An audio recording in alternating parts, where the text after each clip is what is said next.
Where would the Sacramento Kings be without Harrison Barnes? Well, they've played 4 games. They definitely would be 0-4. Heck, somehow they'd find a way to be 0-5, even only playing 4 games without Harrison Barnes. Harrison Barnes, the Black Falcon, with the game winner in Phoenix. The Sacramento Kings overcome a dreadful first half. I'm not going to lie to you. I was preparing for a doom and gloom episode of Locked On Kings tonight, but instead we're celebrating. The Kings are 500, 2-2.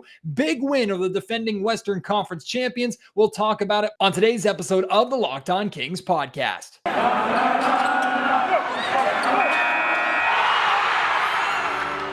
You are Locked On Kings, your daily Sacramento Kings podcast, part of the Locked On Podcast Network, your team every day.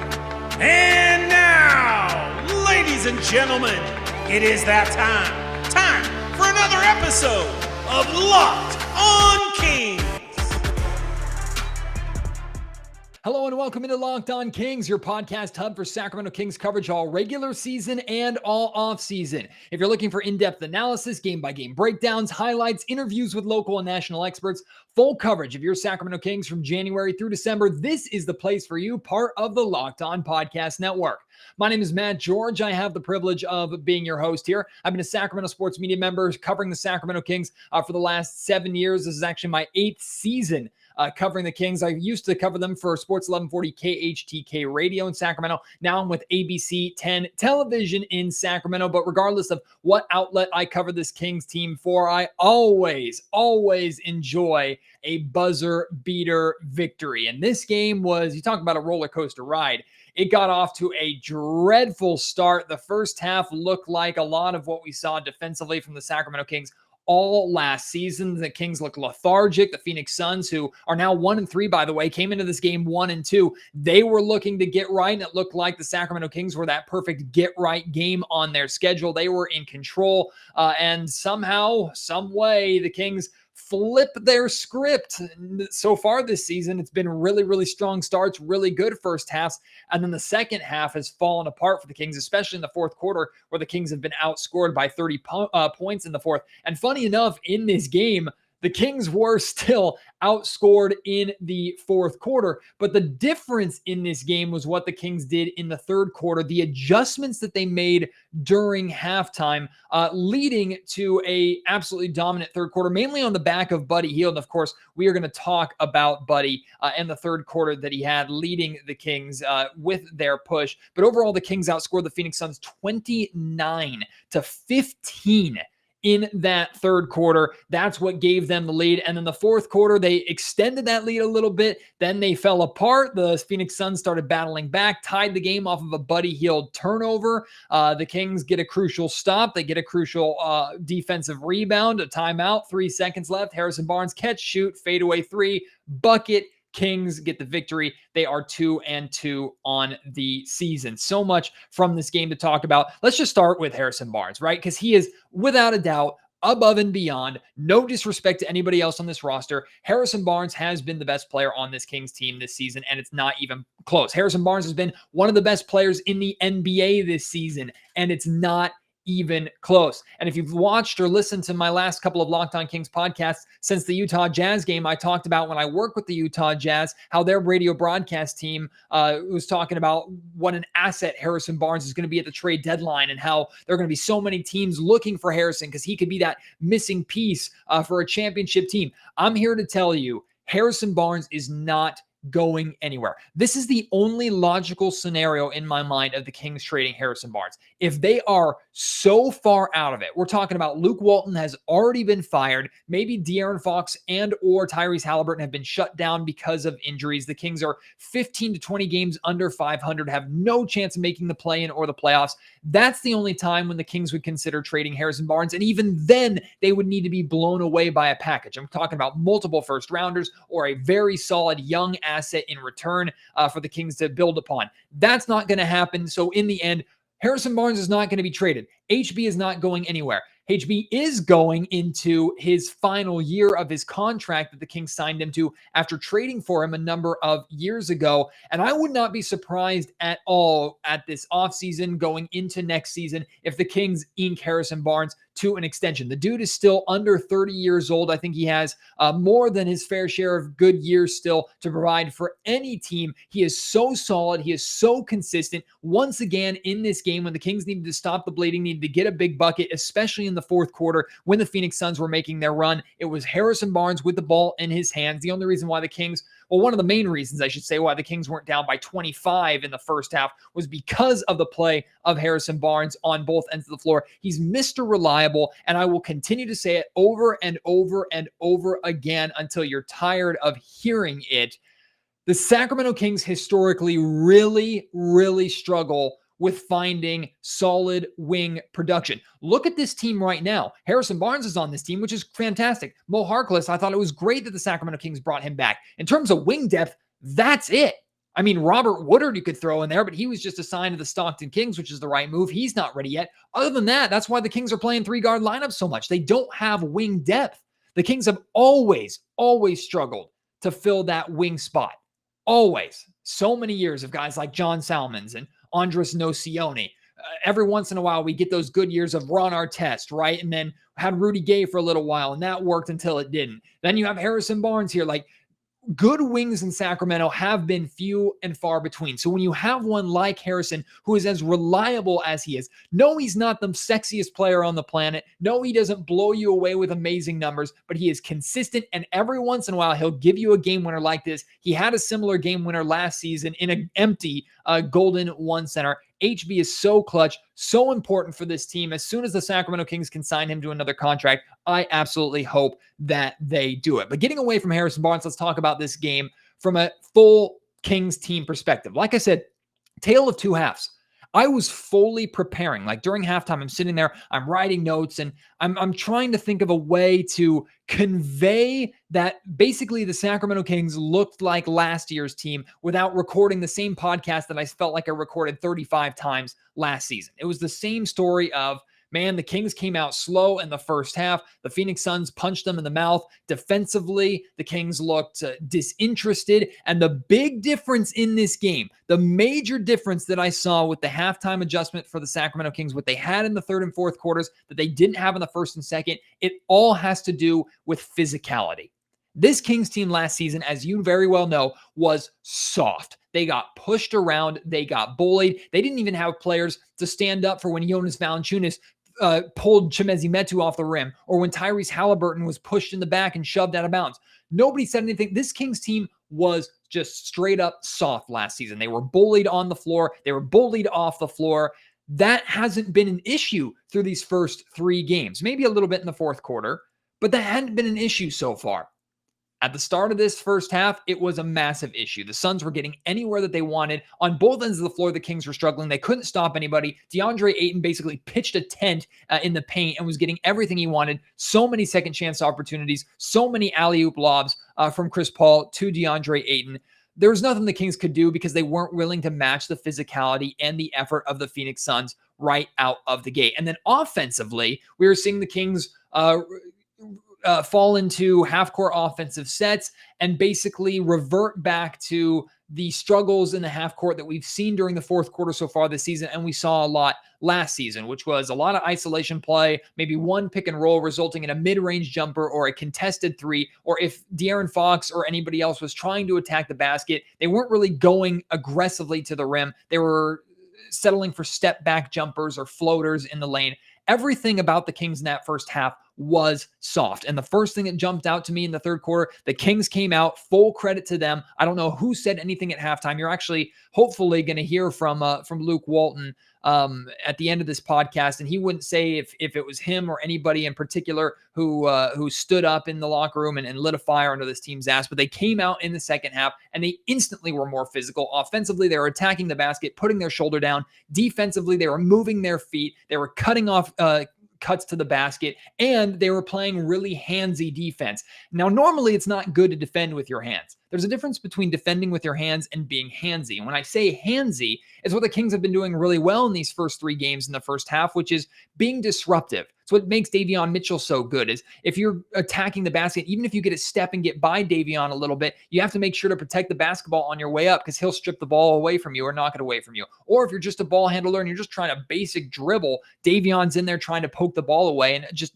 getting up underneath you and getting handsy, disrupting your flow. We saw the Kings doing that in the second half. That was leading to transition opportunities, which also led to a momentum shift. And then Buddy Hield got going from 3-point range. We'll talk about his game. Plus, we have to talk about the play of both Rashawn Holmes and Alex Len. The bigs were very important for the Sacramento Kings tonight.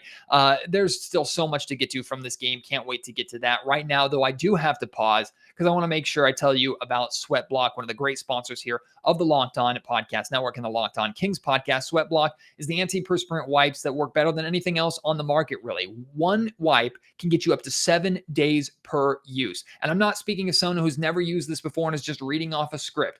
I have used these. I use Sweat Block a ton. I've used it during the summertime, going out and golfing, staying dry on the course. I've used it just hanging around the house. And hey, even though it's wintertime, you can still get hot, you can still get sweaty, you can still get uncomfortable, and Sweat Block has worked very, very well for me. It's worked for my wife. It's worked for a good friend of mine. I think that it will work for you too. Doctor created, doctor recommended, like I said, works up to 7 days per use, and they give you a dry shirt guarantee, meaning if Sweat Block doesn't keep you dry, you will get your money back. And it's not just for your armpits, by the way. It's for your chest, your back, your feet, your hands. You can use it anywhere.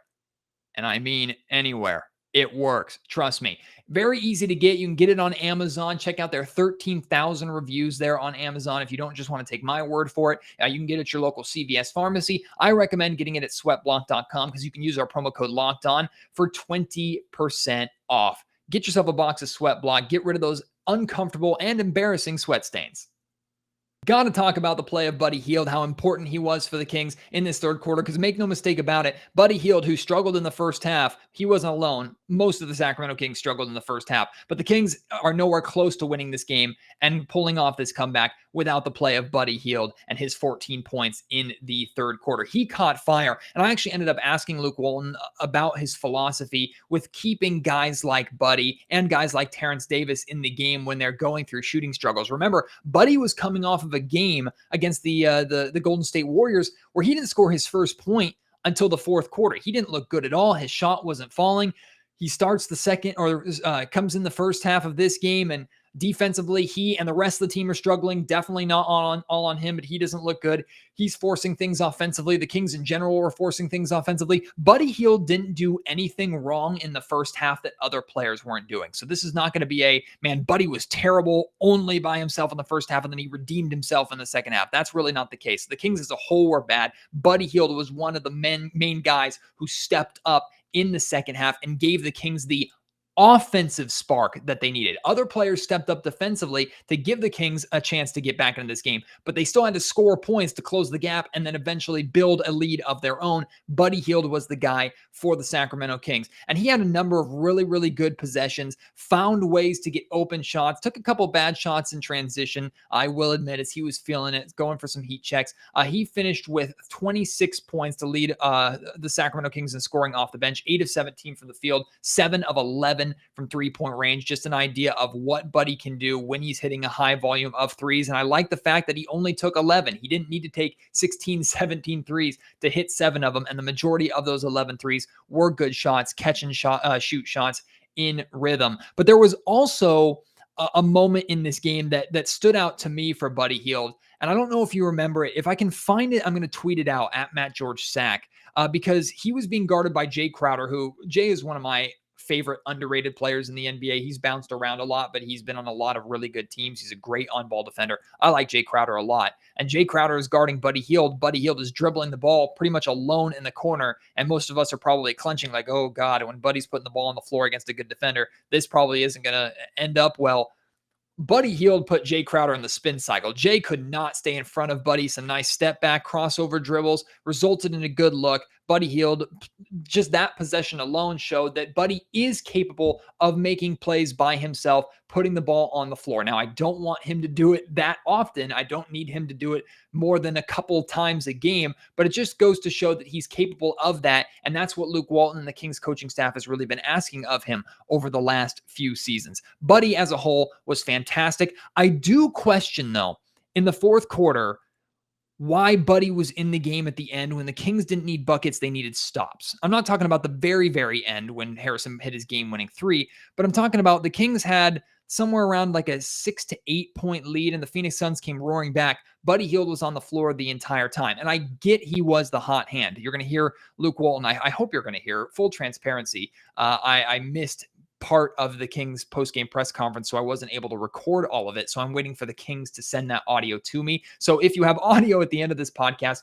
from both Luke Walton and Harrison Barnes, fantastic. If not, I'm going to sound like an idiot, and hopefully I'll have something to fill that gap for you. But Luke talked about how he kind of abandoned his game plan after the struggles of the first half, and he ended up sticking with guys who were playing the right way, were playing hard on both ends of the floor, and who had the hot hand, who were providing that spark. And of course, Buddy Hield was so essential to that Kings comeback. That's why he was on the floor. Luke Walton wanted to reward him. And to some extent, I understood that. But at the same time, too, this isn't NBA 2K. When a guy is hot, he doesn't get all of his stats boosted. Buddy Hield's defense does not get exponentially better when he is shooting the ball better. Maybe his effort gets a little bit better, but I don't think effort has ever really been a question for Buddy Hield. It's just been his ability to execute defensively. Buddy Hield, in my opinion, should not have been on the floor for a good portion of that Suns comeback late in the fourth quarter. Now, that being said, Buddy did have an excellent on-ball defensive possession at the very end when the Suns had a chance to take the lead late, which resulted in the miss that Richaun Holmes got an excellent rebound, and then Harrison Barnes hit the game winner. Buddy did very, very well there. So I have to take kind of everything that I'm saying right now with a grain of salt, because when it mattered, he did have a good, solid defensive stand. But as a whole, I would have liked Luke Walton. I get him trying to show trust and faith in Buddy Hield, and maybe he knows this a lot better than I do. I think the right play there, especially when stealing wins like this early on in the season against a good team in Phoenix who is struggling right now, the right play there is putting Davion Mitchell in that game when you need defensive stops, and then putting Buddy right back in if you do need a bucket like you needed at the end. That's just my 2 cents on things. Overall, I have very little to complain about when it comes to Buddy Hield in this game. I do have a little bit to complain about, though, when it comes to Darren Fox. However, Fox, once again, scored less than 20 points, which normally results in a loss for the Sacramento Kings. In this case, kind of nearly did. He had 18 points, 7 of 20 shooting, 1 of 5 from three-point range, and then, unfortunately, 3 of 7 from the free throw line. Fox continued to struggle offensively, scoring and really taking over this game. I still felt like a majority of this game, he was coasting a little bit, and he was having a hard time aggressively attacking the rim and getting to the rim in the first half especially. But I will say, no way Darren Fox this game can be considered a great game for Darren. But I do consider this a good game for Darren. He didn't have a good game when it comes to point totals. Normally a good game for Darren would be like 23, 25, maybe even 27 points, which I think he can get to really with his eyes closed most of the time. And I'm confused why he hasn't been able to get to that over the last 3 games. He's in a slump right now. But he still was really good in the second half because he did try to be aggressive. It didn't result in as many points as you would like from Darren. Didn't result in as many trips to the foul line as maybe you would like from Darren. But it did result in the defense being forced to respect him because he still is Darren Fox. Even if he's struggling right now, he carries his rotation with him every time he's on the floor. So if he puts his shoulder down, uses that burst of speed, and tries to get to the rim, if he dribbles in the lane trying to get to and into the paint, defenses are going to collapse on him. We saw him get a couple buckets around the paint with that. And most importantly, we saw him get open opportunities for his teammates. In a game where Darren does only score 18 points, he finished with 9 assists. So it's a good game for Darren Fox. He did what he needed to do to create a spark, even when he wasn't being the primary scorer for the Sacramento Kings. He recognized how Buddy Hield had the hot hand. He recognized how Harrison Barnes can continue to be the strong contributor offensively. and he did what he could to open up the game for them. Tyrese also did something similar. The assist numbers aren't nearly as good, only 3 assists, finished with 15 points. He had a clutch 3 off of a Darren Fox assist in the fourth quarter, a fadeaway, falling out of bounds corner 3. That reminded me of some of the 3-point shots that he hit in the clutch at the start of last season, Tyrese's rookie season. But overall, again, offensively, Tyrese, Fox, you need better out of them. You're lucky, honestly, to get this win. It took a Hail Mary game winner from Harrison Barnes for you to get this win because Fox and Halliburton still weren't up to the level that you want or expect offensively, but they still did enough to impact this Kings win. So I'm pleased with that. They were not as impactful, though, in my mind, as both Richaun Holmes and Alex Len were. Richaun continues to be incredibly important for this Kings team, and the biggest stat for Richaun in this game was the fact that he played 29 minutes, stayed out of foul trouble, even though he was battling with DeAndre Ayton. Now, Ayton got the absolute best of him and everybody on the Kings in the first half. Second half, though, Richaun found a way to be more effective. Another double-double for him. I think that's 3 in 4 games, 12 points, 12 rebounds, including 3 offensive rebounds. Also had 3 assists and a blocked shot. He was excellent. And then Alex Len was really good in the, I want to say, second quarter. He came in the second quarter, ended up hitting 2 threes in this game, which I don't know if I've ever seen Alex Len shoot threes, and he nailed both of them, 2 of 2, had 10 points and 18 minutes off the bench, 3 of 4 overall, along with 3 rebounds and assists, a block shot, a steal. He was impactful as he always is. It doesn't matter how many minutes Alex Len plays. When he comes in, he is good. He is solid and he contributes for the Sacramento Kings. And I know Walton likes to make it more matchup based, who he decides to go with between Tristan Thompson and Alex Len. I think at this point, Alex Len has deserved, or at this point, he deserves to be the guy more than Tristan Thompson, just based off of how he's played. No disrespect to Tristan. I think still Tristan is important to this team as a leader, but Alex Len comes in and changes the game, and it has a positive effect for this Kings team, and he did it again. The second quarter, he helped keep the game from getting out of hand, helped keep the game somewhat close, keep the Kings in it, and then in the second half, he was part of the Kings being able to hold on and win this game. So very, very good games from both Richaun Holmes and Alex Len. Now, before I do another ad read for another great sponsor here of Locked On Kings, like I said, I'm expecting this next segment to have audio from Luke Walton and Harrison Barnes. So as of right now, we're both on the same page. We're both in the dark. Are we going to have that? We'll have to wait and see. The suspense is killing me. Will we hear from both of those guys coming out of this ad read?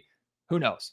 Can't wait to find out. Right now, though, I'll let you know that today's episode of Locked On Kings is brought to you by our friends over at Built Bar. Built Bar is the best tasting protein bar on the planet, by far, bar none. I am a picky eater, a very picky eater, especially when it comes to protein-based products. And look at me, I'm a twig. I'm sorry, audio listeners. Basically, if you've seen a picture of me and if you think I look like a barcode, yeah, that's pretty accurate. If I turn sideways, I'm a straight line. I was really good at hide and seek as a kid because I could slide behind a dresser. Regardless, I need to put on the weight and I need more protein in my diet. And Built Bar provides that protein for me. And it does so in a way that's still tasty. I've tried protein-based products in the past, really struggled with them because I tasted more protein powder than the flavor profile of whatever I was eating. That is not the case with Built Bar. When I bite into a mint brownie bar, I taste mint brownie. I kind of taste like mint chocolate chip ice cream, which is my favorite ice cream. I also love like the strawberry bar and the orange bar. I taste the fruit, not the protein powder. All these bars are covered in 100% chocolate. They're delicious, soft, easy to chew, and they are healthy for you. 17 to 18 grams of protein, calories ranging from 130 to 180, only 4 to 5 grams of sugar, and only 4 to 5 grams of net carbs. Amazing flavors, all tasty and all healthy. You can get yourself a box right now at built.com. And when you do, make sure you use promo code LOCKED15. You'll get 15% off your order. That's promo code LOCKED15 for 15% off at built.com. Hey, what do you know? We do have post-game audio. We'll start with the hero in this game, the Black Falcon, Harrison Barnes. How did that feel? Was that any similar to the shot you had against the Cavs last year, even though it was more in a half-court set than the full-court one last year? Man, honestly, we were just trying to get a good look. We knew that, worst-case scenario, we go to OT. So it was a little bit different situation, but that was our biggest thing, just with no timeouts, to try to get a good look in. Yeah, Harrison, you guys had a nice lead there in the fourth, and you let it slip a little bit like you have in some of the other games. Just how good does it feel to have the game winner go down like that, and you guys get to celebrate on their court?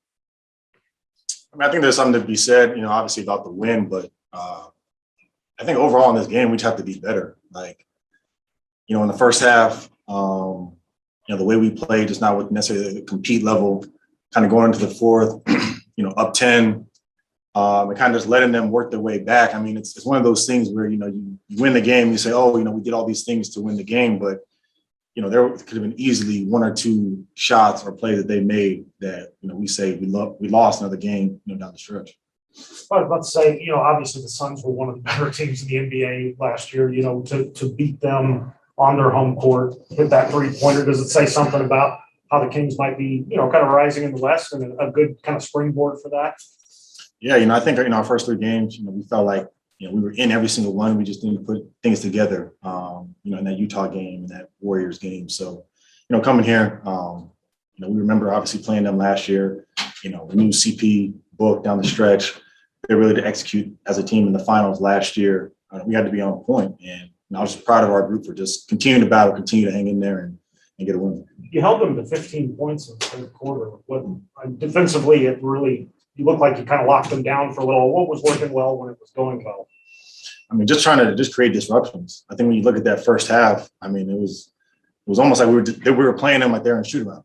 Everyone's just coming off getting free looks, getting, dunks, layups, pretty much anything that they wanted. And I think in the third, we really kind of picked up that intensity. That second unit really came in, played with force, and got us where we need to be. HB, great shot, man. Congratulations. When you look at how these first three games went, you look at your situation as a team, kind of trying to build something here. What can a moment like this, a night like this, do for the group in terms of building and going forward? I mean, it keeps us going. Looking at the schedule at the beginning of the season, our first, 10, 15 games, it's not an easy schedule. So, trying to, get as many wins as we can, especially those ones we drop where you feel like, you should have won. So to be 2-2, starting off this road trip, feels good. Yeah, just two real quick, Harrison. How much do you just love having the ball in your hands in a situation like that? It's credit to my teammates and my coaches. They have a lot of faith in me. To give me the opportunity to even shoot that shot. Fox, had a lot of options. Obviously, found me on that. So just try to, just be at peace and live with the results when you shoot it. Yeah, and then, the way that first half, I know that you were talking about it a minute ago, but do you feel like you see a growth there considering, it was a grinded out first half and maybe in teams past, the game may have gotten out of control, let the rope slip a little bit, like you said. Does it feel like you guys have made some progress there to not let something like that slip away? Absolutely. A game like that last year, we would come back in the second half and, we'd be down 20. The game would just kind of slip away from us and we would just kind of keep making the same mistakes over and over. So I think it was, just a testament to where we are as a group that we're able to get back into the game. But once again, it's that focus to start the game off, the right way in terms of a compete and effort though. Turnovers, mental mistakes, and like that, we can be better. But just from a competing standpoint, we have to start better. Hey, Harrison, you knew that ball was going in when it left your hand, right? Man, it felt good. Man, all my threes tonight felt good. Not many of them dropped, but, I was glad that last one did. And now let's hear from Sacramento Kings head coach Luke Walton. So much better second half. Now, our first half was pretty gross, but, that's it. Look, and it's find a way some nights. And that's a really good team we just played. And to come out and play like that in the second half with that energy, we started hitting the glass better. Started contesting shots better, and we played at a faster pace. And that's how we have to do for the whole game. So I was proud of the group for really stepping up as far as that being a weakness of ours in the first three games. But yeah, that's a good way to start out. Really good way to start off a hard long trip.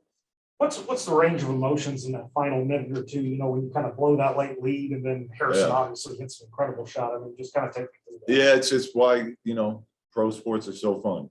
Playing's the best, and the next best thing is coaching. And it is emotional roller coaster sometimes, but I'm happy for our guys because they did play really hard tonight. They fought back from a poor first half and built up a nice lead, made some big plays, but we have to learn from that. It's Booker hitting transition threes, over helping in a time and place where, you know, we should be staying home on shooters when we have the lead. These are things, and look, we got young players out there on the court, Davion, Tyrese, like they're, you know, this is good experience for some of them. But it is good to get a win while learning those lessons. I was about to say, you know, the Kings in previous years have been so close, and then games like that seem to slip away. And to have one of those games go your way, does it kind of show the growth of that maybe these are a different group of Kings? Well, we are a different group. You know, this is, you know, I know we got a long way to go still, but it's, you know, we've put in time, we put in work, and you know, it's a group that believes in each other. We all do. And it's a group that knows we're headed in the right direction. And I was a big time shot by Harrison tonight. And yeah, that helps along the journey, getting those type of squeak out wins. Hey, Luke, you guys got the big shot from Harrison, but really it was the defensive stop on the other end that made the difference, and the huge rebound by Rashawn Holmes. Just how much is that part of what you're trying to build here, that team effort, that defensive stop, that rebound to make it happen at the end? Yeah, it's a great point, James. And to me, that's more impressive than the shot. You know, Harrison, he's made shots like that for us before. But we preach all the time, we want to be able to rely on our defense. We have to be able to count on our defense for nights that the shots aren't going. And, you know, it's only one play, but it was a heck of a contest. And then, you know, Rashawn's outside, you know, oversized out there, and he, you know, going up, you know, through different people and coming up with that rebound is huge. So we want to count on our defense, and it got us a big time stop today. And then Harrison clearly, you know, put us on his back for that last play. Hey, Luke, just curious how you looked at that final sequence when, you know, they had the foul to give, obviously, and you have to come up with that play. Was there any image in your mind from last year's win over Cleveland to kind of, even though that was more of a full court pass than a half court set for you, did that kind of give you any confidence to do that again? Are you talking about the shot Harrison hit, or the play before that where Fox got fouled? Well, really the play before that, because they had the foul to give, and all of a sudden you have to switch it up. You know, we knew they had the foul to give, but we were trying to get De'Aaron downhill fast, because then it's tricky out there, you know, being a player, you know, you have a foul to give, but boy, you don't want to foul on it while someone's gathered. So the plan was to get the ball to De'Aaron and get him downhill quick, because normally you want to take those fouls when someone's back is to the basket. And De'Aaron got to where he wanted, but Bridges he's long, and he got a piece of him first. But yeah, the shot after that by Harrison reminded me a lot of that Cleveland shot that he hit for us. Hey, Luke, I was curious about your philosophy. We saw Buddy Hield struggle the other night, then have a great second half tonight. Terrence Davis, we know what he can be when he's on, but struggled there in the first half. What is your philosophy on those guys that need to shoot through those struggles to get going, leaving them in versus subbing them out for others who might be more effective on that night? Yeah, you know, it's a balancing act, and they're probably our two best shooters when they're hot, and we have all the confidence in the world in them. We want them shooting, even if Terrence goes 0 for 5 from 3. I still want him taking his next open 3, and same with Buddy. So you know, we need them out there, but at the same time, we're trying to win games. So if certain guys are having good nights, we're going to play.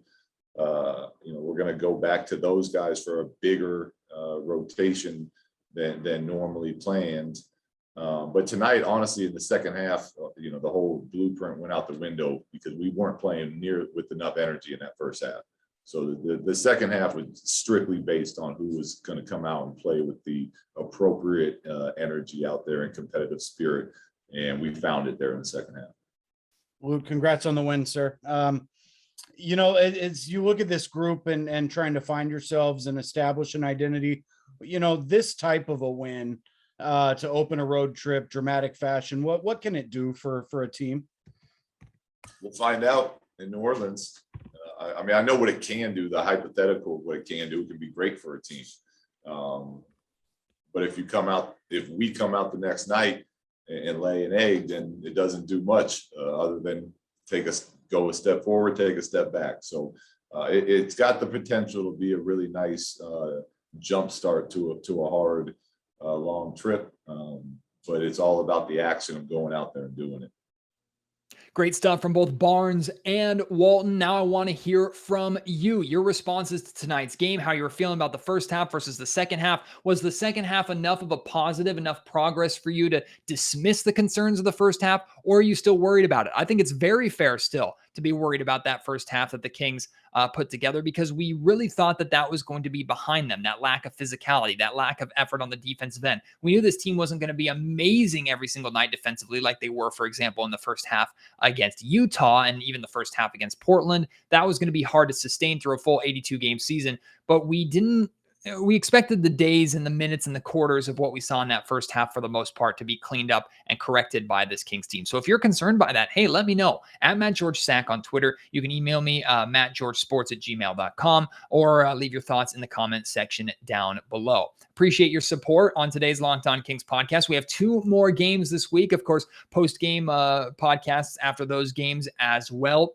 Kings and New Orleans Pelicans coming up next. The Pelicans lost again to the Atlanta Hawks tonight, so they're reeling right now. The Kings trying to build some momentum. Can they get over 500 again with a win in New Orleans? A great start to this 4-game road trip. Hey, if you were to tell me at the start of this season, looking at that schedule, that the Kings would be 2-2 after playing Portland, Utah, Golden State, and then Phoenix, I think we would have been pretty thrilled by that. All 4 of those teams, former playoff teams in the Western Conference last season. So that's big in its own right. Now, of course, the Kings could be 4-0 or 3-1 if they clean up some mistakes. We'll discuss it all as the season goes on. Whatever is happening Kings-wise, we have all that coverage, that conversation right here for you on the Locked On Kings podcast. Thank you so much for your support. Can't wait to have you join me on the next pod. Until then, my name is Matt George. You have been listening to Locked On Kings, part of the Locked On Podcast Network.